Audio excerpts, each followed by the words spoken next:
Now, something that I think is really exciting that happened this week is the Oldschool Runescape Game Jam. Now, essentially, this is kind of like the ideation time that JMods would get every year. It's kind of just time for them to come up with new ideas for the game with no restrictions. You can just kind of go with whatever you want and try to brainstorm some new content for the game.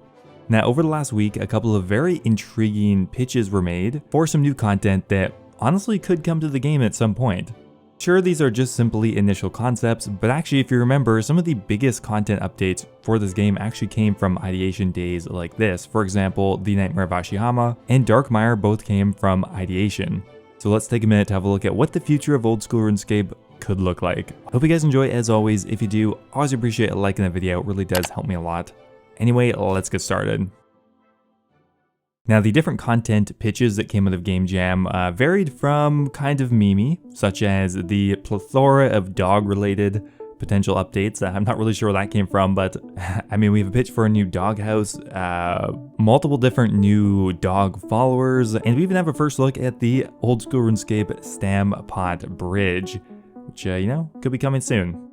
So obviously, a lot of people were having fun with this, but there is also some significant potential content pitches. Now, I'm going to start with one of my favorite ideas so far, and that would be the Tassacal Trials.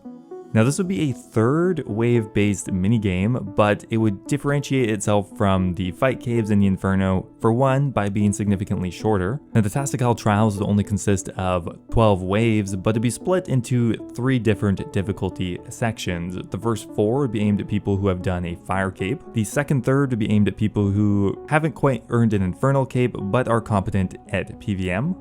And waves 9 to 12 would be aimed at people who are able to do an Inferno Cape. Now, I really like this for a couple of reasons. To begin with, it makes a nice bridge between the difficulty of Fire Capes and the difficulty of Infernal Capes, as it is a huge drop-off and it takes people months and months of practicing sometimes to finally beat the Inferno. So having something in between which would allow you to practice a bit more, I think is a great idea. So the idea of a shorter wave-based minigame really does appeal to me. Now, a couple other notable things about this: after each wave, not only are the monsters going to get more challenging, but after each non-boss wave, you have to select either a debuff for yourself or a buff to the enemy, which I think is really interesting, and that will persist throughout the rest of the waves. Now, that said, there are also going to be some boss waves in there, which when you kill them, you'll actually get a buff for yourself, so they'll kind of help balance each other out. Now, the Tassacal Trials are meant to be a profitable endeavor. You are going to get rewards after each wave, but to keep earning more rewards, you actually need to gamble them to proceed to the next wave, and if you die, you lose everything. So if you die within the trials before finishing them, you're going to lose all the rewards you have gambled thus far. Now, the Tassacal Trials would take place underneath Karum, and the entire dungeon design would be based on the Karum Slayer dungeon, which I think is a pretty logical place to have a Fire Cape-esque piece of content. Now, they haven't gone too in-depth onto what rewards would be offered here. They do mention that they would like to offer an untradeable best-in-slot item which would upgrade after beating the boss on waves 4, 8, and 12. So where that would be likely to go, I'm not sure. Traditionally, it's been the cape slot, but we do already have Major Arena 2 cape and the Ava's Assembler, so it could easily go somewhere else. They would also like to offer a tradable best-in-slot item that would be obtained as a rare drop from the standard loot system that would be more common once you get to later waves. An item that would provide more consistent money used for something. Can't get much more vague than that, and a pet. But at this point, the rewards aren't that important. It's mostly focused on the content itself, the lore, and the gameplay. And so far, it actually sounds really exciting. Now, probably by far the most elaborate pitch from the Game Jam is the Wilderness Extension. Now, this idea is huge and it involves a ton of new potential content, and it would essentially be a physical wilderness expansion that would go to the north of what is now the most northern corner of the wilderness. The main access point would be the Bridge of Fate, which when you go past that location, combat levels doesn't matter. You can be attacked by anyone and attack anyone else, so it is truly a free-for-all at that point. Now, the Wilderness Extension would contain a ton of new content, including new bosses, a new city, a new minigame, and even new skilling content. and it is absolutely packed with ideas. Now let's start off with one of the more flashy parts of it, the Deathfire Volcano, where the new dragon boss Vulku would be located. Vulku is a level 774 red dragon, so you'd be able to do it on a red dragon task. It would provide higher GP per hour than Vorkath, but it's located deep in the wilderness in multi-combat, so it'd be incredibly difficult to kill it uninterrupted for long. So I think the idea here is to have extremely good GP per hour so that when PKers look to kill people there, they actually have loot on them, instead of it being mainly focused on a unique item where they get a single item worth a lot and then leave immediately. So it would provide incredible GP per hour, better than even Vorkath, but it would also have some unique items as well potentially, such as the Deathfire Visage, which would be an upgrade to the Dragonfire Shield, presumably extremely rare like Vorkath. There would be the Lava Visage, which would be similar to the Serpentine Visage, but would offer regular fire protection. There'd be Vulcan's Bow, which would be an upgrade to the Dark Bow, and it would actually apply burn to opponents, which is similar to Poison, but would be removed with anti-fire protection. And there'd even maybe be an upgrade to the Thamron Scepter to give it a chargeable burn attack that would require Lava Runes and Wrath Runes. So a deep wilderness red dragon boss, which would provide the best GP per hour in the game from anything like that. Sounds pretty exciting, probably an absolute fiesta when you get there to try to do your task, but I don't know, sounds kind of fun too. Now, Vulku would not be the only new boss added to this wilderness expansion. There would also be Skal, which is a Skull Golem boss, which would be located on, well, Skull Island. Why he didn't just make him a big monkey and be done with it, I don't know. The boss would be undead and would drop potentially a upgrade to the Thamron Scepter as well, which would allow it to auto-cast lunar spells. And another idea was to have it drop something that would combine the Wilderness Rings with the Dagonoth Rings to create different upgrades by combining them together. And the final boss would actually be Oldschool Runescape's first world boss. So a powerful corrupted foe would spawn somewhere in the deep wilderness. It would be a level 2500 and it would have 60,000 hit points. It could spawn in multiple different locations, and around 5 minutes before it spawned, the location will be announced. Now beyond PVM, there will be other things located in the Wilderness Extension. Galavik would be a deep wilderness city, which would be a safe area and would even house the start of the first ever PK quest, which would be a novice level quest that would be safe and would just introduce you to the lore of the new city.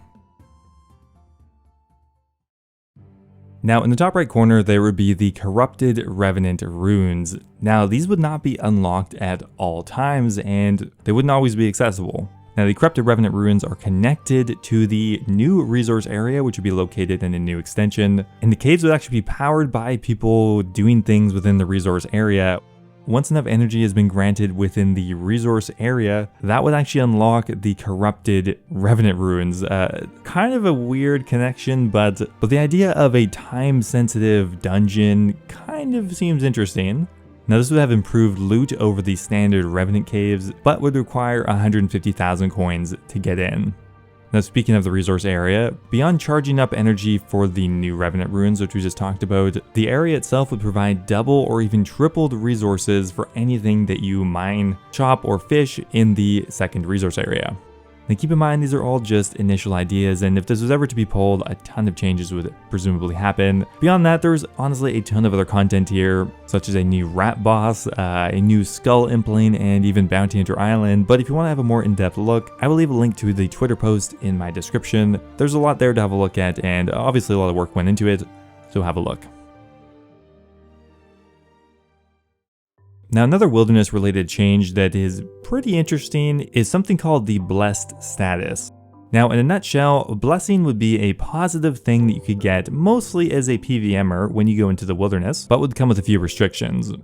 Now a blessing could be obtained from the deep wilderness, which would be part of the new wilderness expansion, and the blessing would provide positive benefits to the person who is blessed. You would start with a tier 0 blessing, which would be gray, and you would actually level it up by killing bosses or demi-bosses in the wilderness. Once you get to the tier 1 blessing, your Saradomin brews will drain less stats when you use them, stamina regen will last longer, and food will heal more. Tier 2 will increase all of those, but will also make your protection prayers give you 60% protection, And once you get to a tier 3 blessing, you're going to get 70% extra protection prayers, more health regeneration, and even your special attacks will restore quicker. So if you're performing PVM in the wilderness, you can over time become stronger with a blessing, assuming that you never leave. But the one way that this is balanced is when you are blessed, you essentially become an ultimate Ironman. You can't bank, you cannot trade, and you are not able to pick up loot from other players, which means you can fight back, but if you kill them, you don't get any loot. So you're purely there to PVM, and over time you get stronger. You'll be able to save resources and be able to tank longer, but you'd have to stay in the wilderness without banking for a much longer time. So that has obvious benefits to a PVMer, but why would you want that as a PKer? Well, you know that if you're killing a blessed player, they will have significant loot on them because there's no way they could have banked it, and the only way to level up your blessing is by killing bosses, unless they just left it on the ground for some reason. Again, this is just a very experimental idea that would go along with the wilderness expansion. I'm curious to know, is that something you would like in the game, a blessing system? Let me know down below what you think.